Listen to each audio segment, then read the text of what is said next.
Y vamos entonces a comenzar con el temario de inmunología, todo lo que nos va a entrar en la EBAU para inmunología. El sistema inmune va a ser ese conjunto de procesos o de mecanismos que va a tener el individuo para enfrentarse a la invasión de cuerpos extraños, que sean celulares o acelulares, es decir, todos los que vimos en el tema de microbiología, todo lo que suponga para nosotros un cuerpo extraño. Pero también el sistema inmune va a reaccionar frente a daños físicos que nos ocurran de manera externa, es decir, sin que tenga por qué penetrar un patógeno dentro. Por ejemplo, te cortas te cortas con un objeto pues, que está oxidado o algo así, va a reaccionar el sistema inmune, aunque nada ha llegado, ningún microorganismo ha llegado a penetrar, ¿vale? Ese corte ya hace que reaccione. Entonces, bueno, realmente el sistema inmune es una cualidad que se va a adquirir antes del nacimiento, ¿vale? Se desarrolla durante el desarrollo fetal, pero que va a madurar durante los primeros años de vida. Es decir, cuando un bebé nace, no tiene la capacidad todavía de reconocer lo propio de lo ajeno. Podría reaccionar a cualquier cosa. Incluso, bueno, cuando hay fallos de este reconocimiento de que es propio y que es ajeno, estamos hablando de una enfermedad autoinmune, es decir, alguien que reacciona contra lo que es propio, contra sí mismo, contra sus órganos. Sí es cierto que enfermedades autoinmunes en bebés, si se detectan a tiempo, es decirlo, por ejemplo, por diagnóstico genético o lo que sea, se pueden paliar, se pueden arreglar, pero por ejemplo en adultos es bastante grave. Todos creo que conocemos lo que es el lupus, aunque sea por Selena Gómez, creo que fue la que sufrió un golpe de lupus sin que se esperase y tal, y es una enfermedad autoinmune y es bastante dura porque ataca todos los órganos. Entonces, bueno, esa gente tiene que vivir inmunodeprimida de por vida, que no hay otra manera de arreglarlo para esas personas. Entonces, bueno, el patógeno, sabemos lo que es, ¿no? Un patógeno es un microorganismo que genera un daño a nuestro organismo. Lo hemos visto en la parte de microbiología, ¿no? Un microorganismo que va a causarnos una patología, ¿vale? Un parásito se llama a lo mismo, a un organismo patógeno, pero que es más grande, porque nos parasita también. Digamos que todo entra un poquito en consonancia uno con otro, ¿vale? Patógenos los llamaríamos, por ejemplo, a las bacterias y parásitos a un gusano digestivo. Pero más o menos es lo mismo, ¿vale? Es un organismo pluricelular o unicelular que entra en nuestro cuerpo, es externo y nos hace un daño. Eso por una parte de organismo patógeno y parásito. Más o menos lo vamos a usar como sinónimos.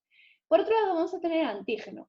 El antígeno es la molécula que el cuerpo va a reconocer de ese parásito y va a hacer reaccionar a nuestro sistema inmune. Es decir, por ejemplo, las bacterias tienen el peptidoglicano. Bueno, pues ese peptidoglicano va a ser el antígeno, es lo que vamos a llamar antígeno, porque es lo que nuestro cuerpo va a reconocer. Los gusanos, como os digo, los parásitos digestivos, van a tener en sus epitelios, en sus tegumentos, van a tener una serie de moléculas. Bueno, pues esas moléculas van a ser el antígeno, va a ser lo que realmente reconozca nuestro cuerpo. Esos antígenos van a ser los que luego provoquen la formación de unos anticuerpos o de otros. Es decir, los anticuerpos van a ser específicos para ese antígeno, para esa molécula que reconocemos. Lo primero de lo que vamos a hablar va a ser del hecho de que el sistema inmune va a actuar a través de una serie de defensas, ¿vale? Va a ser la defensa primaria, la defensa secundaria y la defensa terciaria, en función de en qué orden y qué tipo de microorganismos y de moléculas intervengan en esa defensa, ¿vale? Este sistema inmune tenéis que daros cuenta que está repartido por todo el cuerpo, ¿vale? De manera que todo el cuerpo está protegido, menos el cerebro. El cerebro no cuenta con un sistema inmune, tiene unos sistemas de defensa diferentes que no se ven en este nivel, pero no forma parte del sistema inmune, de manera que, bueno, realmente es porque si se desarrollase una respuesta inmune y eso ocurriese en el cerebro, podría hasta licuárnoslo, ¿no? Entonces, todo lo que es el desarrollo del sistema inmune acaba, al final, si no se controla a tiempo la infección, puede desarrollar un daño en el órgano. Entonces, el cerebro es casi el órgano más importante. Digo casi porque, bueno, el corazón también es muy importante, pero es verdad que sin cerebro no hacemos nada. O sea, esto no se puede intercambiar, no podemos cambiarlo por otro. Entonces, el cuerpo, que es muy sabio, pues lo defiende de esa manera, ¿no? Con otras células especiales y otros mecanismos que se verían la gente que continuase en biología nuevamente. Entonces, simplemente quiero que sepáis eso, que se concentra en ciertos órganos, es verdad, o sea, unos órganos especializados como van a ser la médula ósea o el bazo, los nódulos linfáticos o el timo, donde van a madurar los componentes celulares, pero realmente se reparte en absolutamente todo el cuerpo menos el cerebro. Y precisamente estos componentes celulares y estos componentes moleculares que os comento van a pertenecer o bien al sistema inmune innato o al adquirido, ¿vale? Ya iremos viéndolos uno a uno. Van a formar parte de las barreras primaria, secundaria o terciaria, depende de qué estamos hablando, pero precisamente por estar en todo el cuerpo se van a ir moviendo a través del torrente sanguíneo, de manera que, bueno, por los vasos sanguíneos van a llegar a la zona afectada y bueno, por un proceso de diapéresis, que ya veremos lo que es, entonces van a salir a esos tejidos y van a realizar su función, la que les corresponda según el tipo de célula o de molécula que sea, ¿vale? Entonces, al estar en todo el cuerpo, vamos a poder distinguir entre unos órganos primarios y unos órganos secundarios. Los órganos primarios van a ser aquellos en los que se crean las células del sistema inmune, por así decirlo, ¿vale? Es en la que generan estas células. Mientras que los órganos secundarios van a ser aquellos en los que las células inmunes van a actuar, porque ya se van a activar, por así decirlo, ¿vale? En los órganos primarios se generan y a veces maduran, en los órganos secundarios se activan. Una célula que es madura no quiere decir que esté activa. Una célula activa es que ya se dispone a atacar a lo que sea, que ya ha reconocido cuál va a ser su antígeno. El antígeno es la molécula que va a hacer que reaccione el sistema, es decir, es lo que se va a reconocer como lo ajeno, y al activar, o sea, al reconocer ese antígeno, esas células van a activarse. Como veis entonces, la separación de órganos primarios y órganos secundarios se debe al componente celular. Este componente celular será el que después secrete el componente molecular de cada uno de los defensas, ¿vale? Entonces vamos a empezar a ver precisamente estas defensas. En vez de dividirlo por defensa primaria, defensa secundaria y defensa terciaria, lo que vamos a hacer va a ser dividirlo en mecanismos innatos y adquiridos, ¿vale? Y dentro de ellos así veremos los tipos de defensa. Pero en realidad el cuerpo no sabe si es una defensa primaria o secundaria o lo que sea, pero sí que sabe si es un mecanismo innato o un mecanismo adquirido, por lo que os digo. Un bebé nace sin esta capacidad adquirida de reconocer cosas ajenas, pero sí que tiene un mecanismo innato, una capacidad de reaccionar a algo que le resulta incómodo. Entonces, digamos que la división natural es esta precisamente. Y además, bueno, son totalmente distintos, ¿vale? Empezando entonces por los mecanismos innatos o inespecíficos, tenemos que ver que están, como os digo, presentes en el organismo de forma natural para evitar las invasiones. Están impidiendo realmente una entrada o intentando destruir algo que acaba de entrar. Si llega hasta las células, si ya realiza una invasión generalizada, ya tendríamos que pasar a los mecanismos adquiridos. No podría con los innatos. Digamos que el mecanismo innato va a actuar de primera y segunda barrera de defensa, ¿vale? De hecho, bueno, vamos a tener unos mecanismos innatos externos y unos mecanismos innatos internos. Los mecanismos innatos externos van a ser esta primera barrera de defensa que os digo. Esta primera actuación rápida que va a ocurrir frente al intento de entrada de un microorganismo. Y podremos diferenciar barreras físicas, barreras químicas y barreras biológicas. Las barreras físicas, o bueno, barreras mecánicas, si queréis llamarlo, son todas las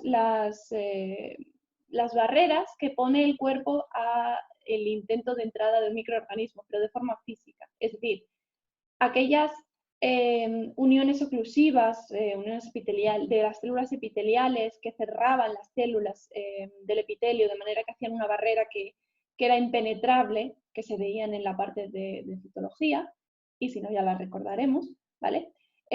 Serían un tipo de barrera mecánica, es decir, las células se pegan sus membranas entre sí, de manera que no puede pasar ni siquiera el agua, hacen una barrera impermeable en la superficie de las células, y eso hace que ningún microorganismo se pueda colar a través de ellas.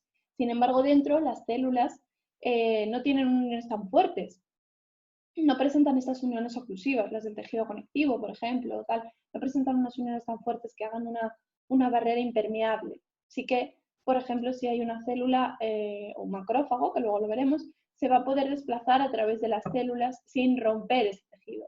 Digamos que las células de la piel, para poder penetrar, deberían romperse. Un microorganismo tiene que romper esas células. De hecho, por ejemplo, un mosquito cuando pica no desplaza células, las rompe. Entonces, bueno, eso sería un tipo de mecanismo físico. Otro tipo serían, por ejemplo, los cilios o los flagelos que hay en las mucosas respiratorias o en las mucosas del intestino y tal. Esos cilios van a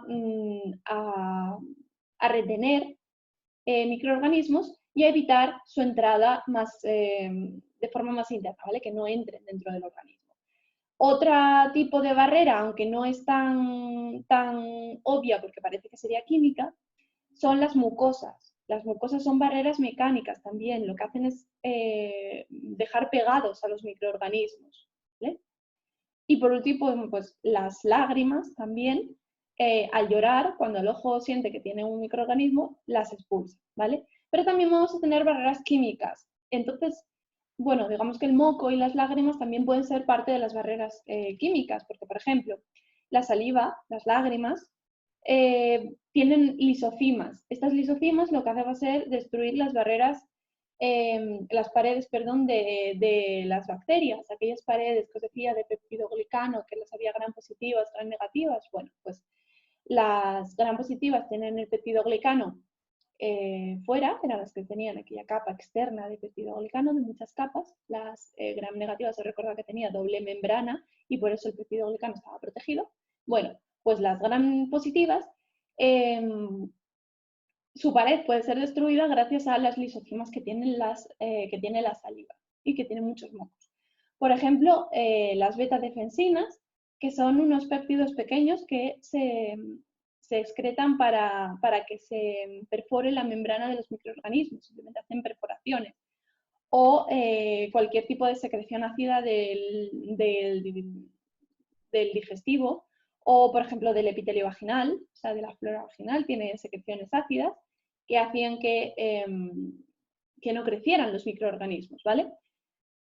También, por ejemplo, en la piel tendremos secreciones ácidas, que son los ácidos grasos que se producen, o, por ejemplo, ácido láctico que producimos. En fin, todo lo que sean las moléculas químicas que van a provocar un daño, digamos, en las membranas y en las paredes de los microorganismos, ¿vale? Y por último, entonces, las barreras biológicas realmente van a ser esas floras bacterianas autóctonas que tenemos.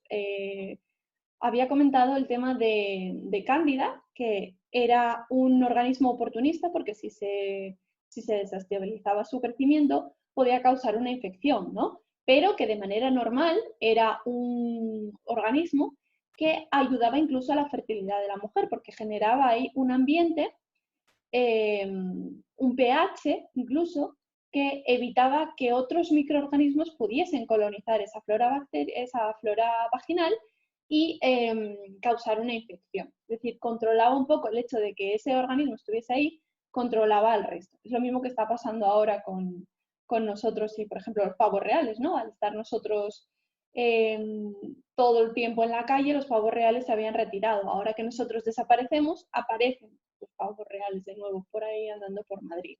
Más o menos sería la misma idea, ¿vale? El que una especie se retire, una especie dominante se retire, hace que otras especies puedan colonizar ese nicho vacío. Entonces, eso es lo que ocurriría un poquito en la flora vaginal o en la flora digestiva, o sea, en la flora autóctona que tenemos nosotros, ¿vale? En la flora bacteriana.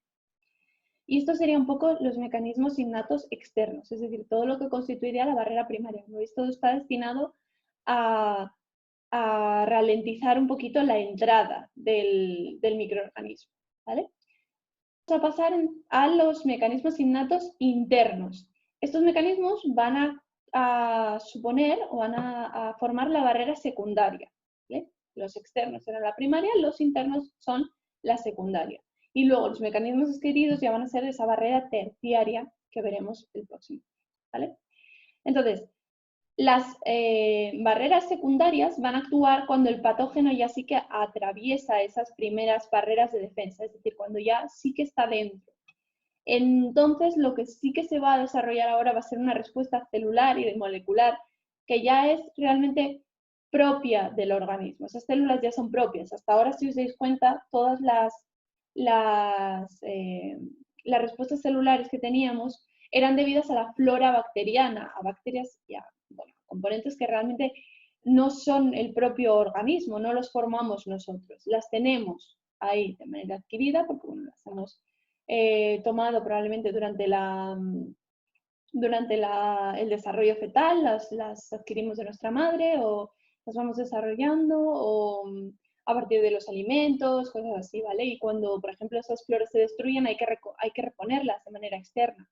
Por ejemplo, es muy típico que se destruya, sé que siempre voy a la flora vaginal, pero es lo más sencillo, ¿vale?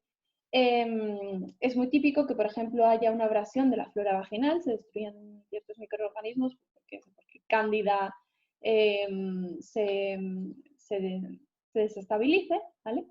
Y hay mecanismos, bueno, hay tratamientos antiguos, tratamiento de la abuela, que era el aplicar yogur natural, yogur bífidos, ¿vale? Unos yogures especiales y tal, aplicarlos, porque tienen lactobacillus y estos lactobacillus son los primeros que se pierden cuando Cándida se desestabiliza, cuando Cándida se descompensa el crecimiento de Cándida, ¿vale? Pues eso es una aplicación externa de estos lactobacillus, estamos reponiendo esa flora. Por ejemplo, si estamos hablando de la flora digestiva, lo que se suele hacer es tomar ciertos probióticos. Probióticos precisamente es lo contrario que antibiótico. O sea, el antibiótico destruye, los probióticos promueven el crecimiento de las bacterias, ¿vale? Y sería eso, hay que reponerlo y hay que ayudar a reponerlo de manera externa. Ahora ya no. En los mecanismos innatos internos, ya somos nosotros los que vamos a desarrollar esa respuesta celular, esa respuesta molecular. Esas células las creamos nosotros, son parte de nuestro organismo, ¿vale? Las otras son propias, no reaccionamos contra ellas, pero no las podemos crear nosotros. Y como os digo entonces, a diferencia de los mecanismos innatos externos, en los mecanismos innatos internos sí que vamos a tener una respuesta celular y una respuesta molecular debida a esas células, ¿vale? Entonces, este sistema, estos mecanismos, esta barrera secundaria, tiene una serie de características que son bastante importantes, ¿vale? Que os pueden preguntar. Y si os preguntasen por las características de los mecanismos internos, son estas precisamente las que tendríais que comentar, ya sea bien o sea, no tendríais que hacer una división en externos e internos, tendríais estas características directamente y yo sí que añadiría por debajo, por ejemplo, el decir que, bueno, que sabéis que se dividen en externos e internos, que serían barreras primarias y barreras secundarias, ¿vale? Las características de esta respuesta innata es que, bueno, precisamente, como ya os he ido comentando, se van a desarrollar en todos los seres vivos de manera innata, es decir, se crean durante el desarrollo fetal, pero van a reaccionar de manera inespecífica, es decir, no actúa siempre de manera independiente al patógeno, no se desarrolla una según un patógeno u otra según otro patógeno, ¿vale? No depende del antígeno o del patógeno que reconozcamos. La adquirida sí que va a depender, porque según sea un antígeno u otro, va a actuar un tipo de anticuerpo u otro, ¿vale? pero eso ya lo veremos. Aquí no, aquí, bueno, sí tenemos ciertas células que van a reaccionar antes a ciertos patógenos, pero eso no quiere decir que hayan reconocido el tipo de patógenos, sino que tienen esos patógenos una forma de entrada y entonces son esas células las que acuden primero.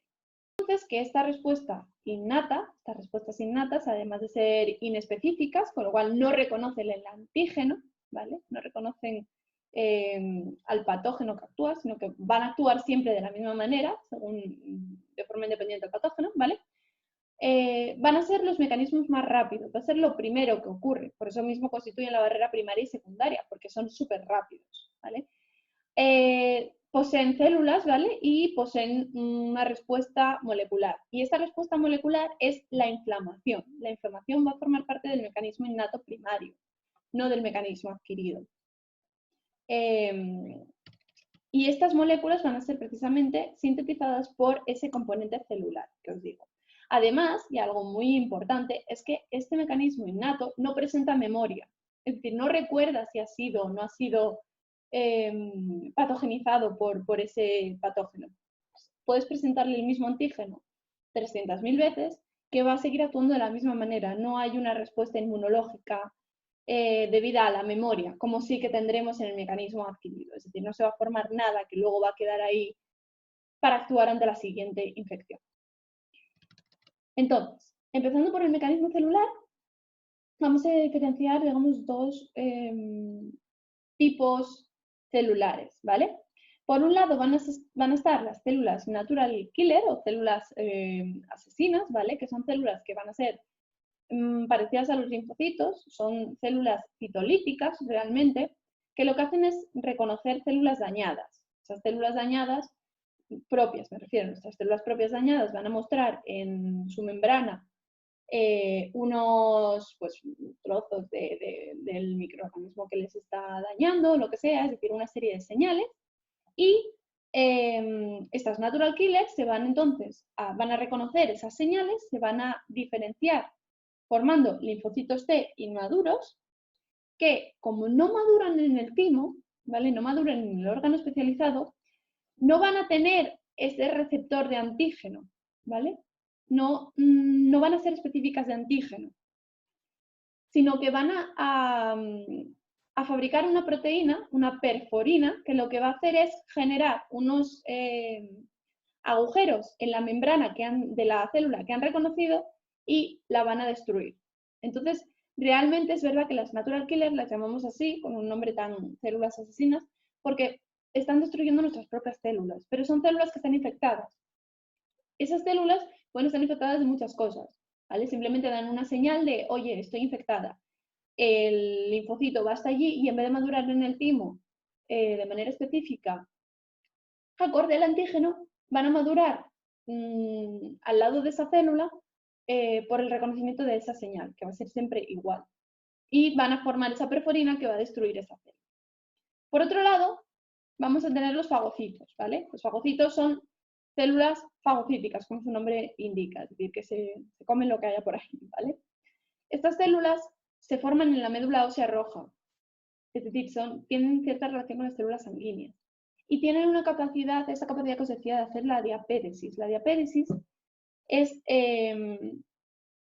la capacidad que tienen los fagocitos de atravesar los vasos sanguíneos, los capilares, es decir, de meterse a través de las células epiteliales que forman los vasos sanguíneos y así llegar a los tejidos infectados. De esta manera se mueven a través del organismo dentro de los vasos por el torrente sanguíneo y cuando llegan a una zona en la que se está desarrollando una infección, atraviesan esos vasos sanguíneos y penetran en ese tejido, de manera que empiezan pues, a fagocitar lo que toque, ¿vale? Fagocitos realmente es la manera genérica de llamarlo, de llamar a las células con la capacidad fagocítica. Os recuerdo que hay 3 tipos de mecanismos de que la célula pueda introducir cosas dentro, ¿vale? Que era la fagocitosis, la endocitosis y la pinocitosis, ¿vale? Entonces, bueno, digamos que a todos los que son capaces de hacer ese tipo de cosas para el organismo, para el bien del organismo, es decir, por el pro del sistema inmune, se les llaman fagocitos. Pero realmente las células son de 4 tipos, ¿vale? Las primeras son los monocitos, que se van a almacenar en los tejidos, ¿vale? A partir, por el torrente sanguíneo van a llegar estos monocitos, se van a activar y se van a diferenciar en macrófagos, que van a fagocitar principalmente los cuerpos grandes, cuerpos extraños grandes, pero también van a realizar una activación de los linfocitos, es decir, van a ayudar a esos linfocitos T que os había dicho, a estas células natural killer, que se llaman también linfocitos T, a que se activen. Por otro lado, vamos a tener los neutrófilos. Los neutrófilos van a ser los primeros fagocitos que van a actuar cuando la infección es bacteriana. Digamos que son los primeros que van a llegar porque tienen unos enzimas que son capaces de destruir esas bacterias, ¿vale? Entonces, realmente, junto con los restos bacterianos que se formen, estos neutrófilos son los que van a formar el pus. El pus es otra barrera mecánica, también otro mecanismo, pero si os dais cuenta aquí vamos a tener el pus, que es una barrera mecánica, una barrera primaria realmente, relacionada con una barrera secundaria, que es este neutrófilo. Por eso os decía que prefería la división en mecanismos innatos y mecanismos adquiridos, ¿vale? Porque están relacionados los innatos entre sí. El pus, entonces, además de ser restos bacterianos y neutrófilos, va a tener un pH que va a seguir rompiendo otras bacterias y además la acumulación de pus va a generar unas presiones dentro, que se acumula dentro de lo que es el tejido, que va a arrastrar a los microorganismos para que no se puedan adherir a esos tejidos, ¿vale? Por eso realmente, como tienen cierta acidez, el dejar un tejido con pus no va a permitir la sanación de eso. El pus tiene que al final poder liberarse y arrastrar esos tejidos, ¿vale? Por eso se drena el pus. Lo que pasa es que tiene que hacerse de una manera controlada porque si no puedes acabar haciendo más daño del que haces al drenar. El tercer tipo de células van a ser los basófilos. Los basófilos, junto con los mastocitos, ¿vale? Están en los tejidos conectivos y van a ser los realmente responsables de la reacción inflamatoria, ¿vale? Son los que van a principalmente a comenzar esa respuesta inflamatoria, que es la respuesta molecular que os decía que tenía el mecanismo innato interno.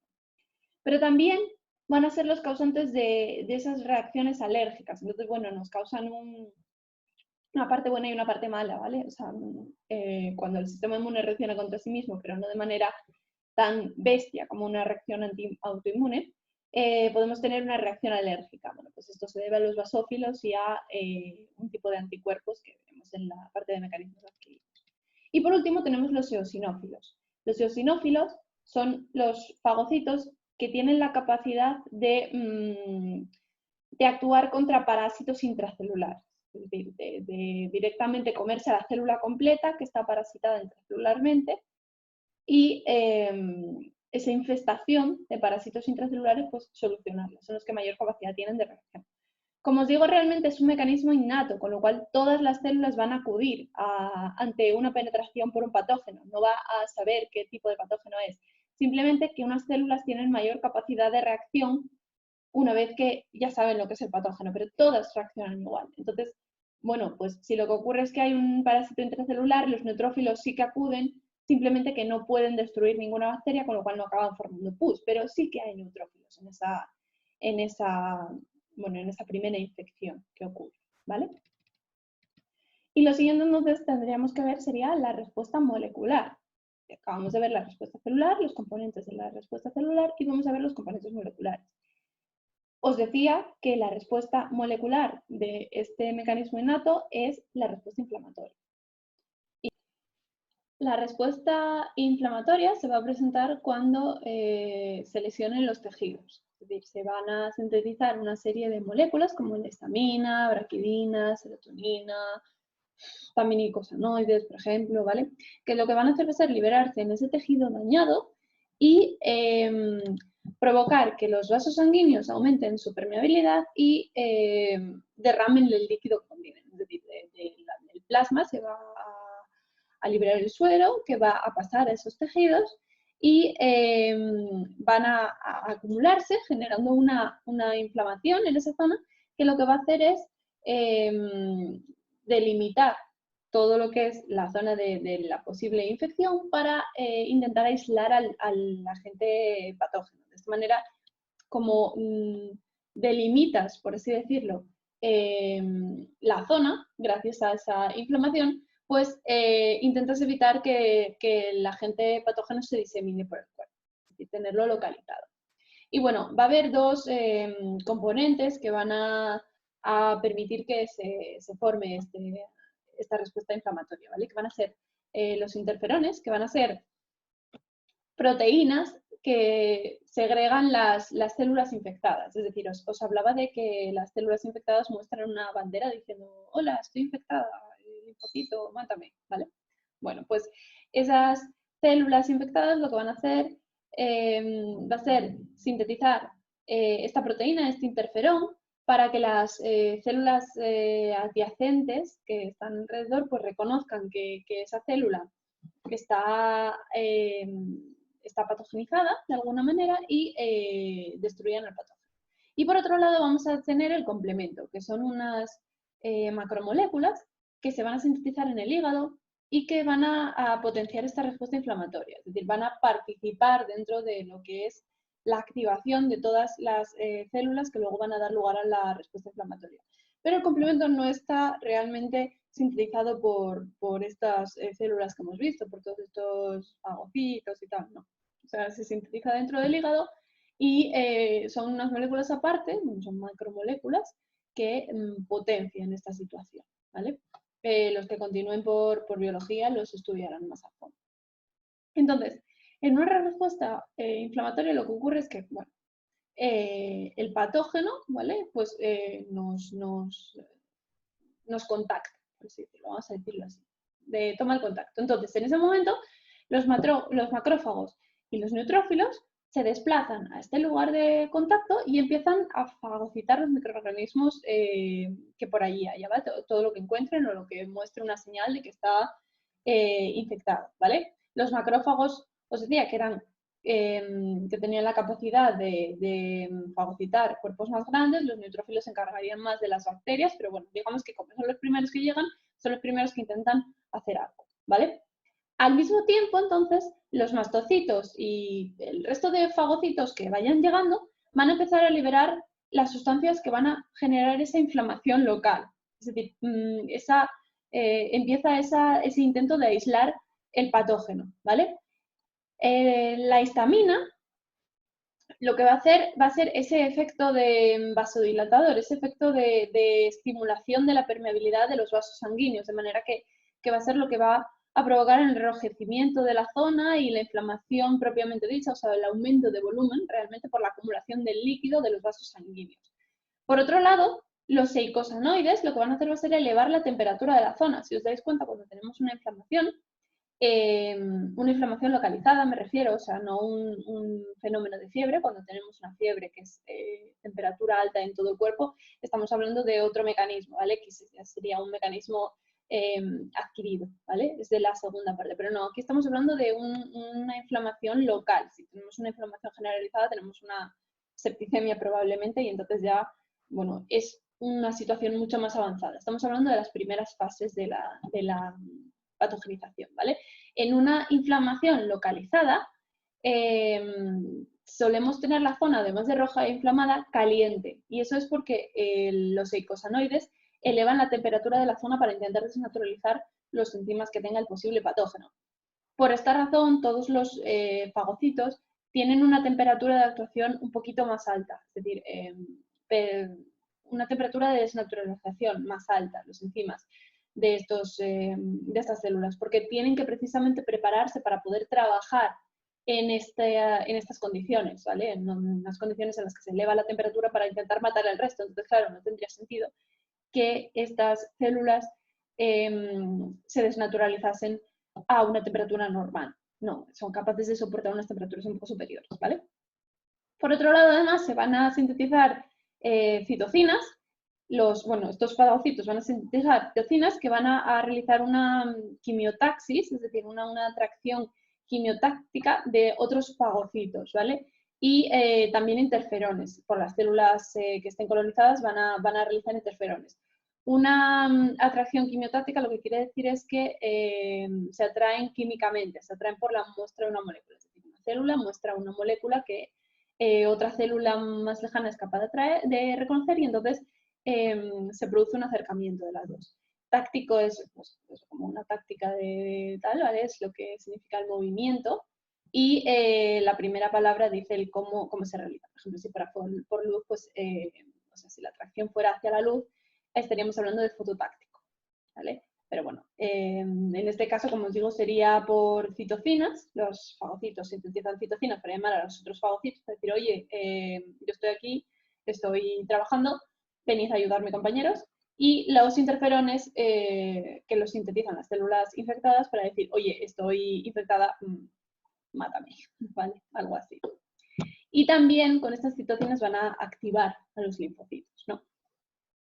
Cuando, bueno, hay suerte y la respuesta consigue, o sea, la respuesta inmune consigue destruir al patógeno, es decir, antes de que se disemine, si conseguimos que la infección quede ahí localizada, entonces comenzará una fase de limpieza, ¿vale? Una reparación de esa zona. Y eso lo van a hacer los macrófagos, que son también estos fagocitos que os decía que podían fagocitar grandes cuerpos, van a empezar a limpiar toda esa zona de infección y los fibrocitos del tejido conectivo. ¿Vale? Los fibrocitos no forman parte de los mecanismos del sistema innato como tal, o sea, no forman parte del sistema innato interno, pero son células del tejido conectivo, entonces lógicamente van a tener que empezar a reparar los tejidos, porque toda esta respuesta inflamatoria o la formación de pus o tal, al final causa una abrasión en el tejido. Hay muchas células que se van a estropear, pues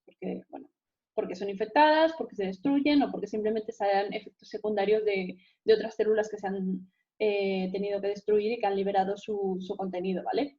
Entonces, estos fibrocitos lo que van a hacer es ayudar a los macrófagos a reparar toda la zona. Unos van a reparar las células propiamente dichas y los otros van a estar fagocitando todos los residuos, toda la porquería que haya quedado de los restos, ¿vale?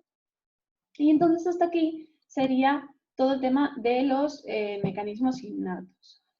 Como resumen, os recuerdo entonces que los mecanismos innatos pueden formar tanto la barrera primaria como la barrera secundaria, que son mecanismos inespecíficos, es decir, no reconocen el patógeno de infección, simplemente actúan siempre de la misma manera, solo que las células tendrán mayor o menor capacidad de actuación en función de lo que nos haya patogenizado, ¿vale? Pero digamos que la respuesta siempre se va a desarrollar de la misma forma.